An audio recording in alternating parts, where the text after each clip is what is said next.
come to this happy place, welcome. Please stand clear of the doors. Por We favor, invite you, if manténganse you alejados dare, de las to puertas. visit tonight's episode in Twist in this elevated travel doorless chamber.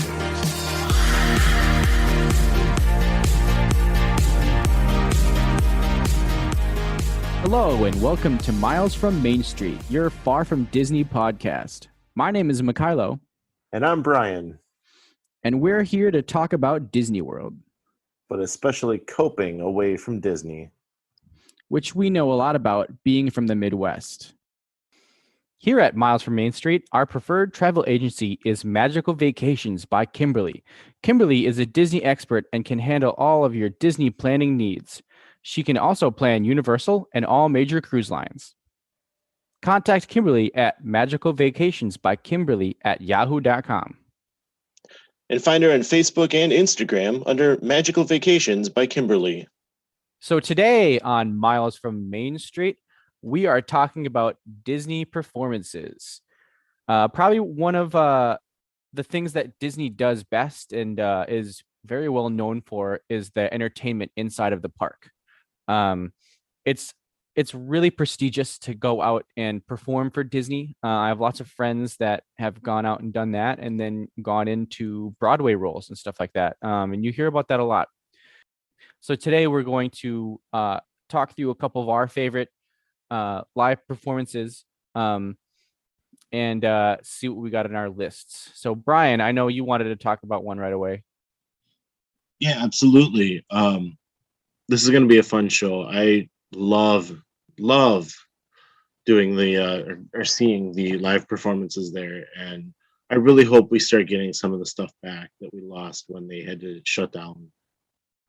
I think one of my favorites that maybe not everyone has heard of is Bruadika, who performed in Africa in Animal Kingdom.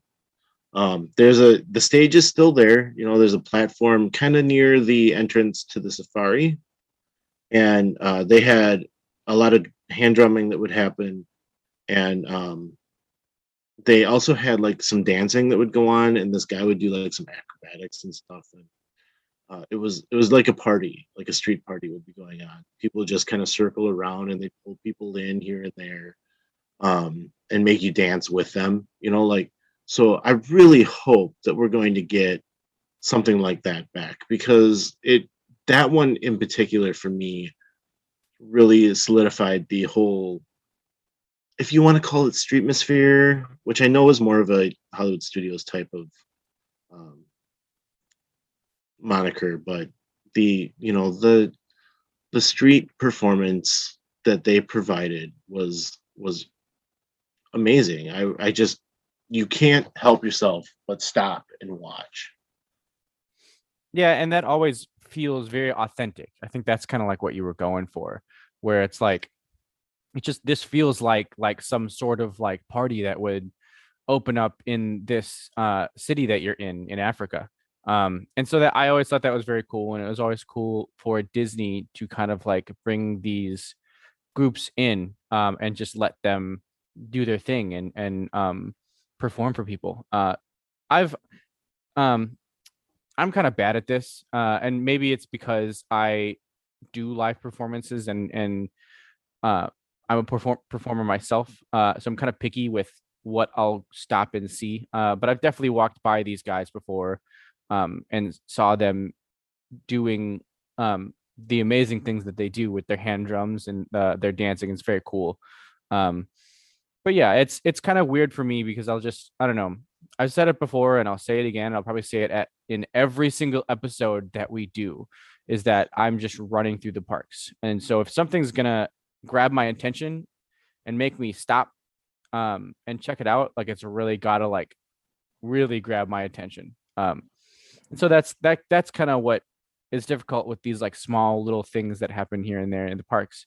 However, one that I will always stop and watch, and this is also because for a couple of reasons. I've got a buddy in this performing group, and he's been performing with this group for a long time now, and that's the Jammers. They are the drumming trash can band in Epcot. And this is fun for me because it's marching percussion on trash cans. And that's what I do. That's my percussion specialty. And so I really enjoy that. Beside the fact that one of my friends is performing in it, and he's extremely talented as well.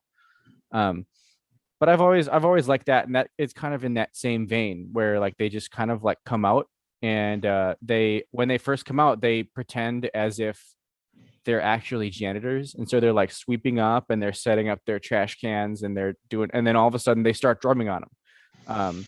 It's got that like Disney entertainment thing where there's a theme to it. Like these people don't just come out and just start drumming. Like they actually have like it's very theatrical in that way. And they're all extremely talented. They're all very, very good drummers.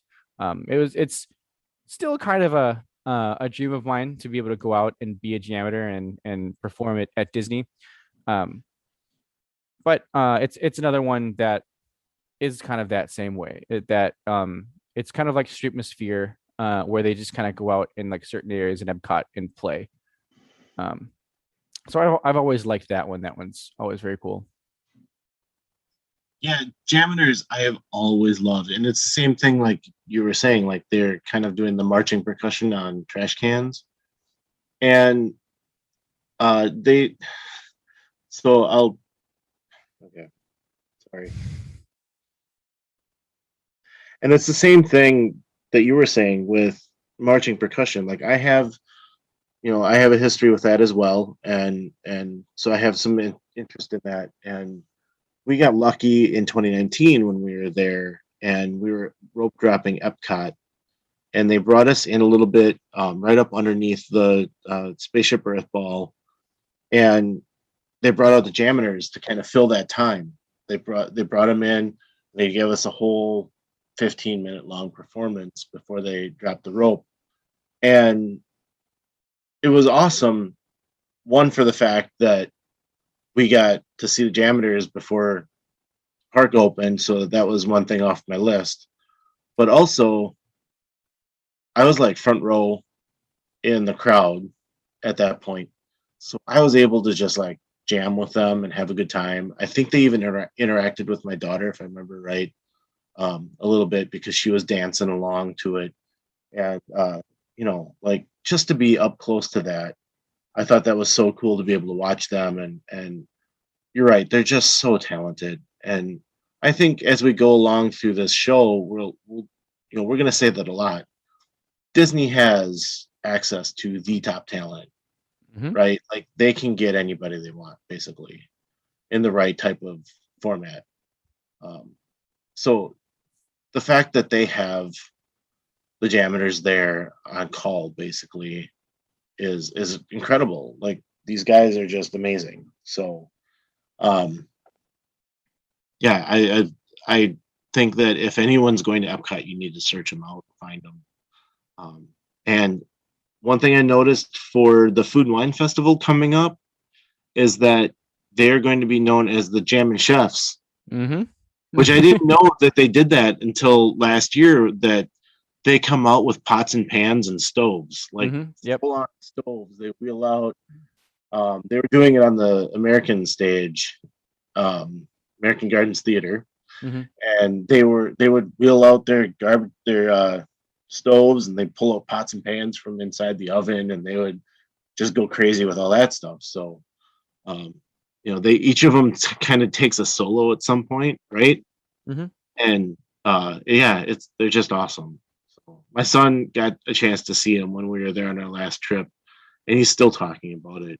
Like, there's a point, and I know I've seen the video where he's doing stuff with the trash can lids. He's pounding them on the ground, and then he picks them up and goes, "Pin Mickey!" Holds them up. I'm pretty sure that's my friend. It could have been somebody else, but I've definitely seen a picture of him doing that before. Yes. And when we talk about top talent, it's no joke. Like some of these guys that are in this group are very well known drummers. in the drumming community. They're very well known. And that's the same thing with pretty much all of these other types of performances. Is they're all pretty much like up and coming Broadway theater, instrumental in bands and stuff like that. They're all either have spent time in the upper echelon of music or are about to be spending time in the upper echelon. And that's kind of, I mean, it's a track that people take, that they'll go to Disney and spend some time at Disney and then go off and do whatever is going to make them famous. So we're not kidding when we say top talent. It's top talent. It really is. And the other one we want to talk about for sure is Finding Nemo. And you're gonna find like a Broadway style show, Broadway level talent in that show, right? Mm-hmm. Yeah, and this one, people like to talk about Beauty and the Beast as being a Broadway style show, which 100% it is. But this show could be on Broadway. The things that are in it, the production value that it has, how everything is put together. It's a Broadway show that's in Disney. Beauty and the Beast is kind of more of a retelling of the story in kind of in a stage area. But Finding Nemo is just so good. It's got its own theater. The theater was made specifically for Finding Nemo, which is very cool. And it's just, I mean, there's not much more to say about it with that regard, where it's just Broadway level production there in Orlando. I think something you could say about it is that, they didn't just take the movie, and try to put it on stage. There's new music they wrote, which is very good music. Mm-hmm. You've got puppeteers performing the characters. You could call them actors performing as fish, or you could call them puppeteers that are performing, Broadway style type performances. Mm-hmm. Because these people are carrying around these fish, and whether you're looking at the actor or you're looking at the fish, you're getting the show. Like, Mm-hmm. you can get everything out of it, whether you're looking at the puppet or the person, and that music really adds to it. Yeah, I totally agree. The music is great. The acting is amazing. Also, fun fact, I think it's possible that we're going to get to another stage show that I know people in, but my family knows one of the performers, Crush, in that musical, who actually has probably the best song, and he always performs it very well.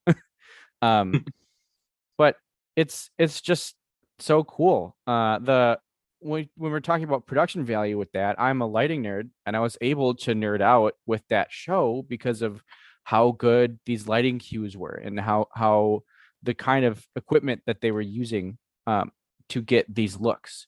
And you really can't do that anywhere else. I had that a little bit with a couple other shows, but that's only because Disney can afford the good stuff. So they can put some high-end fixtures, pun not intended for all you lighting nerds out there.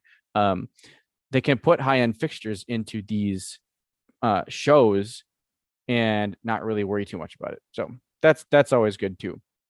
But I definitely think I'm sorry, go ahead.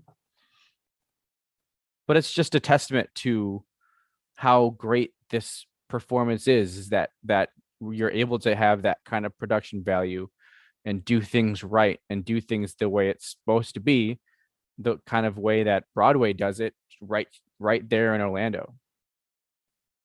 And I think it's really important to say, all of these shows that we're bringing up, we're only talking about them because they are something you need to see. Mm-hmm. If you have the opportunity to go see these shows, like, you need to go see them.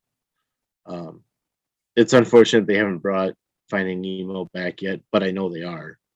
It sounds like it's just been a problem with trying to figure out spacing right now, Yeah. and trying to keep that social distancing. So we're not far. We're not far away from that yet. They'll be back.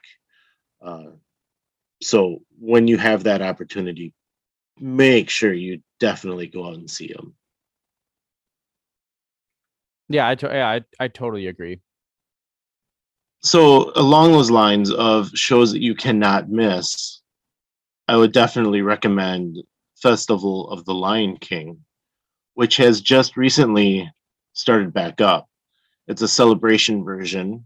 So you would see it in the flyers or whatever saying celebration of Festival of the Lion King, which kind of goes along those lines like they were doing in Epcot with Taste of Flower and Garden or Taste of Food and Wine.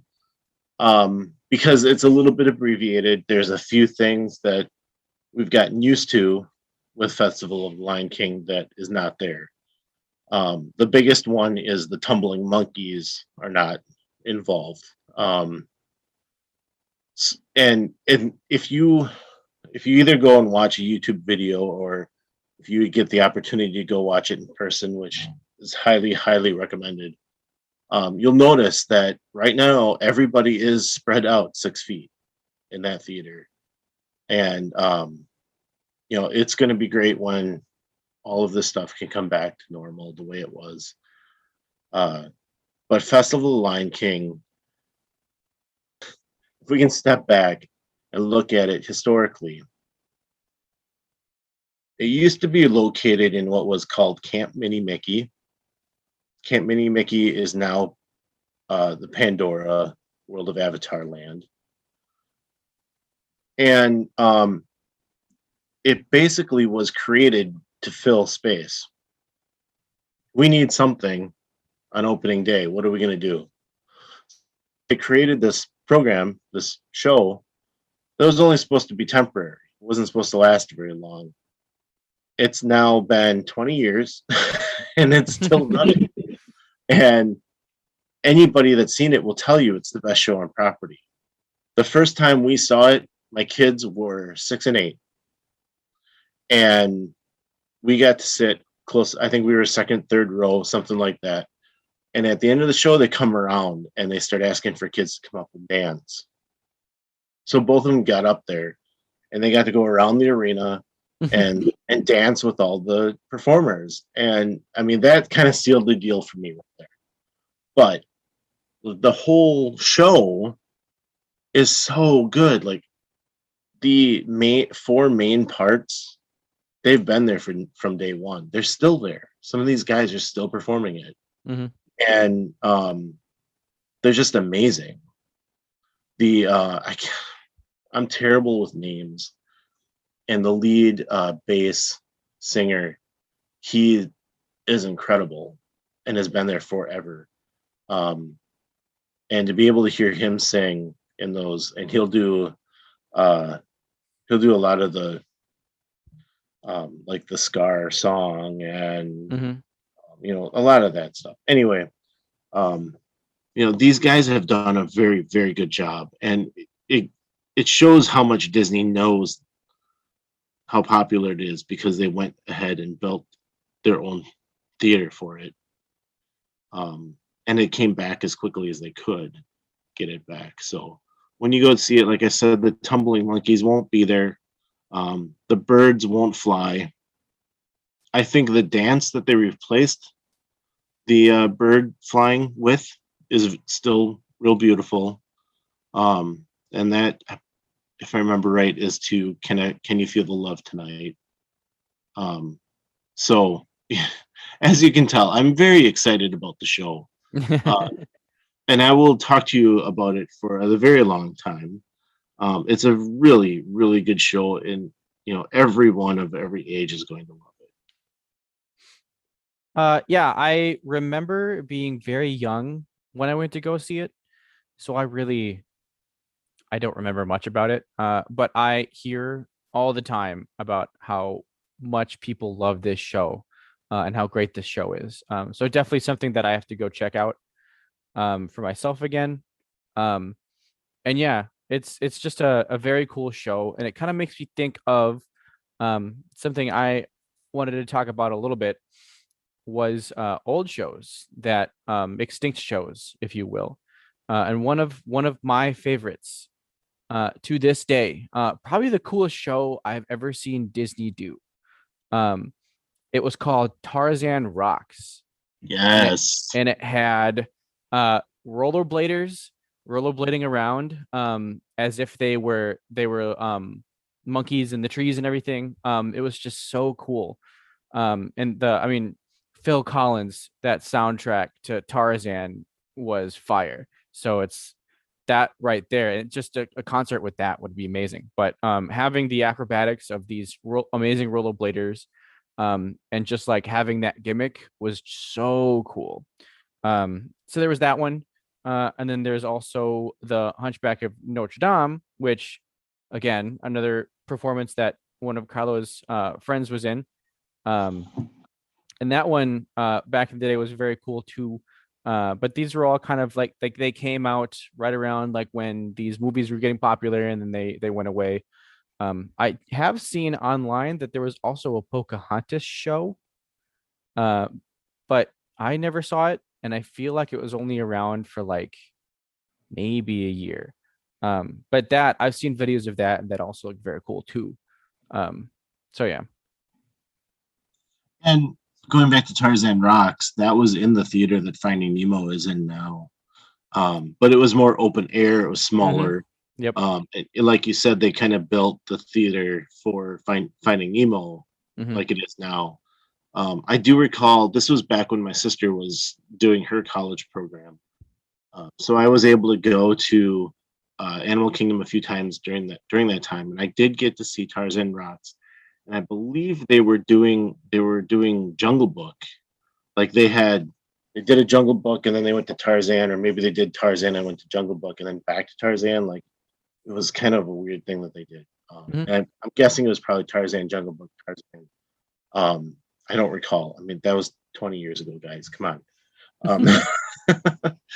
Uh, but yeah, it was Tarzan Rocks is what we got to see on my honeymoon, and we like when we went to see it, we were just like, well, this is going on. Let's go check that out.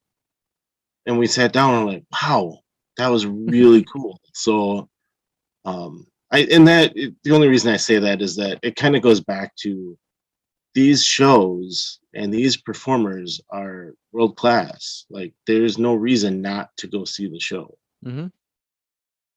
So and that brings us, I guess I'm gonna move on to Frozen, the sing along Frozen show that I'm sorry, I can't remember the name of it, the official title, but it's in Hollywood studios and it's very popular. They do have actors that are narrators that actually have some followers on social media, and it they play videos of the movie that you sing along to, but then they have the historians that are narrating the story, and they're kind of retelling a little bit of the story, and then there's some surprise characters that'll show up from the movie and kind of do the show for you, kind of do some of this stuff with you, and the big surprise at the end I won't give away, but it's a really popular show, obviously with the kids who find Frozen just wonderful, Frozen's been a great movie for our house, a great story. And so being able to go and see that, the kids really enjoyed it. So again, another one that the acting's top notch, and the singing obviously is just coming from the screen, but everyone's singing along, and it's really enjoyable to sit there and sing along with everyone. Yeah, and this is another one that that theater was recently put together. So that's one that has pretty decent lighting in there. And I was able to nerd out on that kind of stuff. Make sure here's your little Disney tip of the day. When Olaf is singing his song, I forgot what the words are that are leading up to it. Winter is a good time to stay in and cuddle, but put me in summer and I'll be a. And you're supposed to say Happy Snowman. no. You're supposed to say puddle. It's really funny. I'm not going to give too much away, but go ahead and shout puddle and see what happens.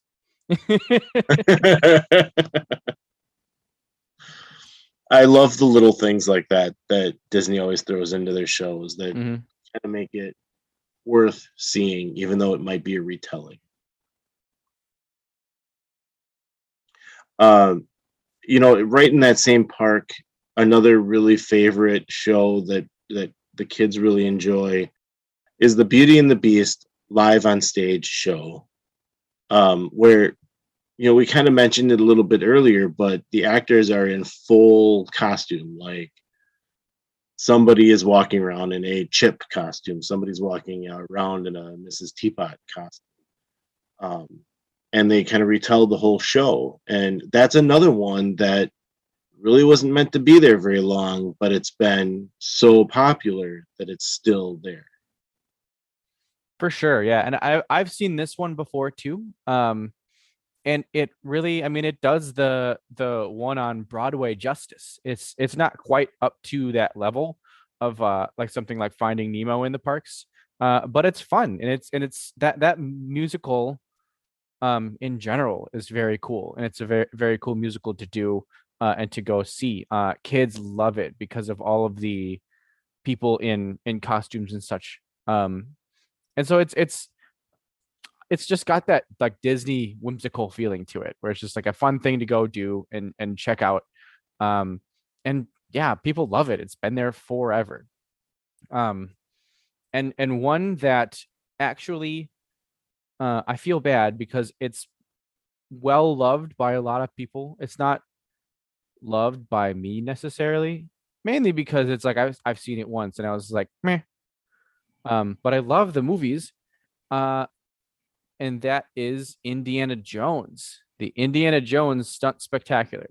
Now, I have mixed feelings about this because it's a cool idea and it's fun, I guess, like to go and like see how like these stunts are done and everything, but that's like old Hollywood studios. That there has to be an idea for that area of like changing it up because I don't know. It's just not the kind of thing that I want to go see anymore. At Hollywood Studios. And the fact that there's an even cooler ride of Indiana Jones in Disneyland tells me that like that's what should probably be there. But I've just always kind of, I don't know, very kind of torn with this one because like it's cool. And it's a huge amphitheater. Like it's very big. I just never really got into it. But it's cool and like definitely go check it out. But it's just got that like old Hollywood studio vibes of like that's kind of like what Hollywood Studios was about back in the day. But it's really not anymore. So And I loved the old Hollywood studios. I thought it was a great park. I know they got rid of the Streetmosphere actors at the shutdown, and I hope they do bring those guys back. But that whole 20s, 30s Hollywood feel, I've always been really into that. And so when I went and saw the stunt show, like to see some of that stuff happening in front of you, like especially the boulder rolling down the hill, that's how they started the show. And like it overcomes him and he pops back up, and it's like, it's cool to see some of those stunts. And then if you haven't seen it, you get to volunteer to be in the show. So you actually get to go out and do some of the stunts with the actors as well. So for me, and I only recently saw it in 2016. That was my first time seeing it. So the park was kind of starting its transformation at that time, but I still thought that was pretty darn cool. And I know they're kind of going to putting you into the movie now instead of putting you into a movie studio.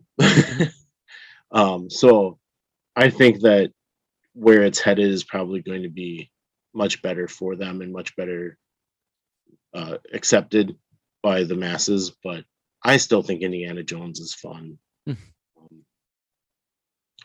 Now I'm gonna go pilot the Millennium Falcon before I'm gonna jump in for the stunt spectacular. But those guys are working hard for sure, and I would definitely say it's worth seeing. And another performance which I would highly recommend this experience. And I've only experienced it once when I was young, and that was it. Like, if I ever get the chance to go to this again, I'm going, and it's going to be wonderful. And I probably will do it again eventually at some point because I really want to. And that's the Hoop-de-Doo Review. And that one has some audience participation in it as well. And a lot of that show is audience participation. So it's very cool, but it also comes with I think it's like a buffet style, or is it like all you care to eat style? Or like family style. It's like it's a family style, all you care to eat. They like part of the performance is bringing out the food. Like I know there's a song about strawberry shortcake when it's time for that to come out. But yeah, this was another the reason I saw it when I was young. There's a theme to this episode, guys, is because my family had a friend who was in it. So I mean, I told you guys that yeah, it's gonna be pretty. It's definitely a theme. But it was just so cool. I got selected when I was young to go up and perform. And I think they select like 5 people from the audience, and they take everybody up and they do some kind of performance. And it was kind of, we're gonna get deep here. It was kind of one of those moments where I realized like how to come out of my shell when I'm uncomfortable. Because it was fun to get up there, but it was also scary because this is like when I was first starting to be in musicals and stuff, and I was nervous to do those types of things, but like my parents didn't care. They were just throwing me into musicals left and right. But I remember seeing this random guy who was selected, and he was supposed to be Native American, and he was supposed to like do this like cry, like he was supposed to get really sad and like pound on the ground and everything, and he did it really well. And I remember laughing really hard about that. And so I thought that was cool that like people like that can just like get up and like perform and like make it semi good.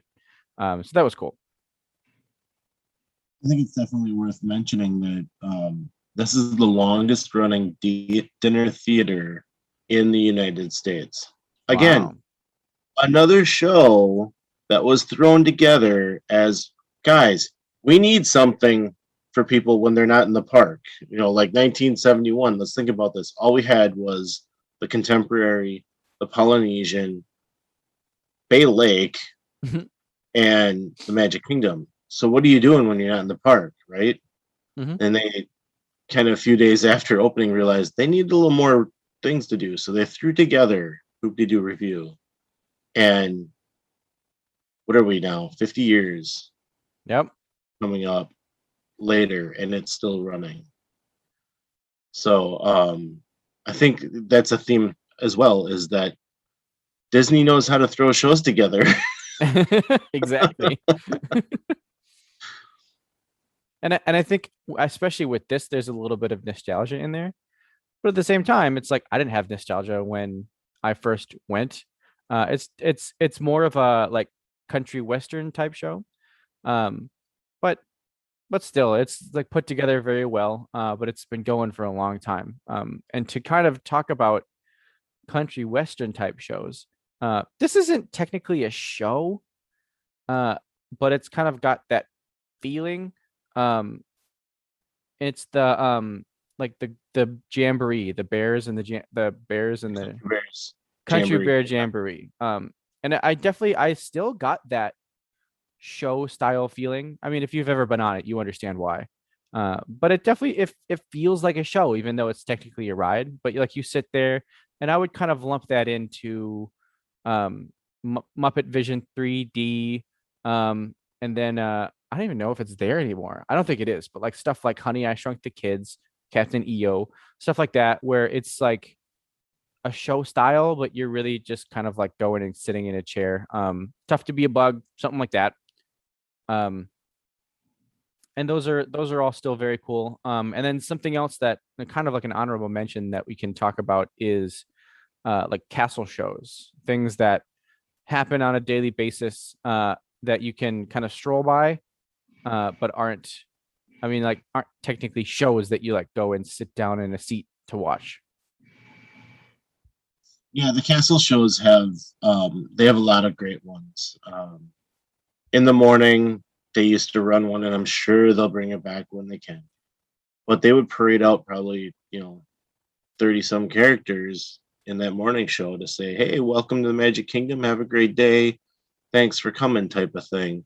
Um, and then during the day, they would have another one at which they've kind of changed up the stage since the shutdown. So the old castle show, what was it called?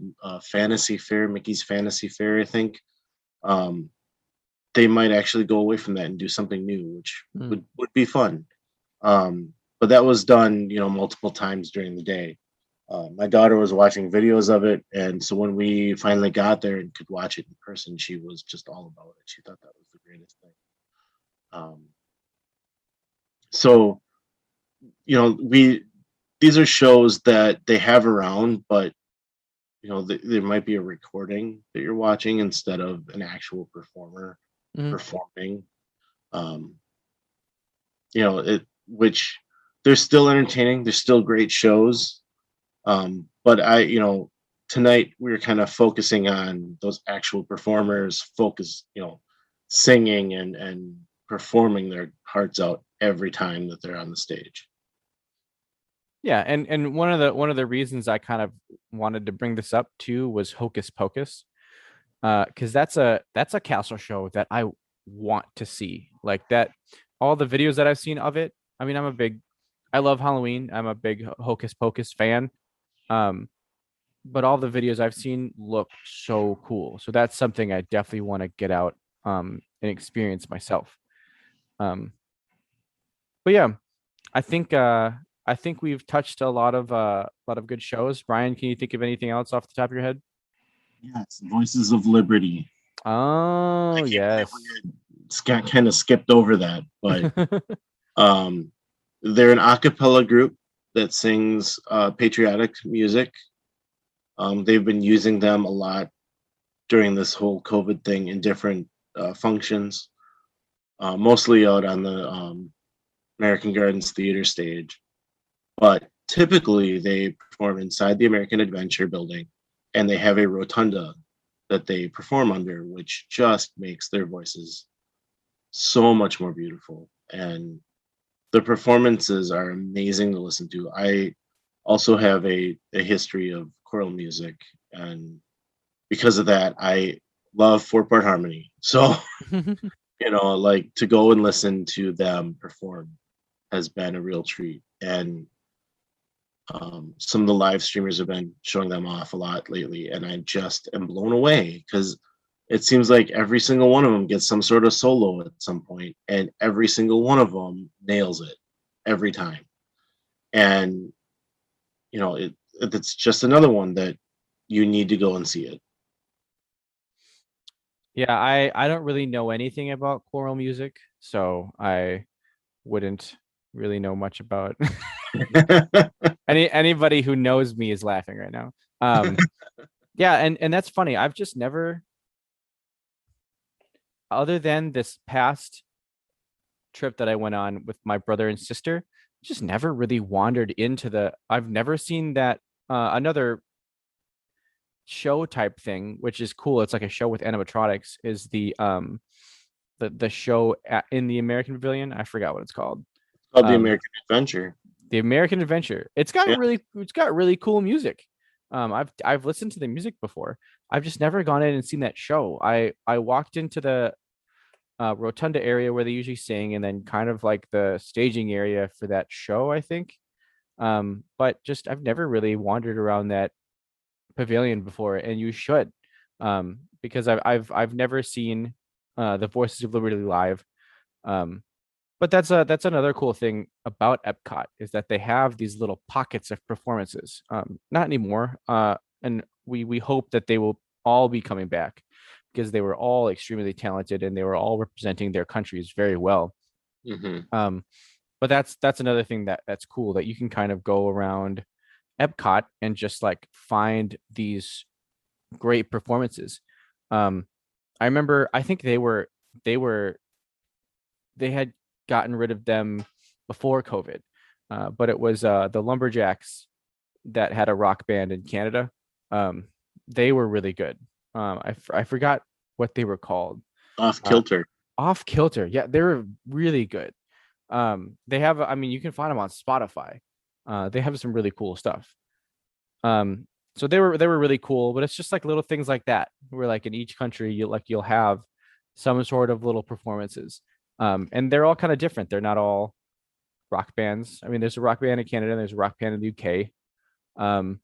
But like sometimes it'll be like somebody with like a mandolin and just sitting there playing, and it's all different and tailored to what you would experience in those countries. Yeah, and definitely, guys, we want you to come out on the Facebook group, Miles from Main Street Community, and let us know what your favorite performer is. Who are you missing right now? Mm-hmm. Who do you love seeing if you get to go? Who have you seen in a video somewhere that you would love to go and see in person? We want to know those Disney performers that just hold your attention, have your heart somewhere.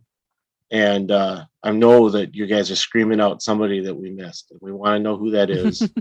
So please come out to the community and let us know. Yes, let us know who we missed, because almost 100%, we're not talking about some group that we should be talking about. But that's all we got for you guys today. And we will see you next time on Miles from Main Street. Thanks for tuning in. If you enjoyed the show, please rate us on iTunes and subscribe. Email us at milesfrommainstreetpodcast@gmail.com with any thoughts, and visit us on Facebook under Miles from Main Street. We'll be bringing more to you weekly and look forward to talking to you then. Until next week, remember, some live close, but most of us don't. So let's talk about it.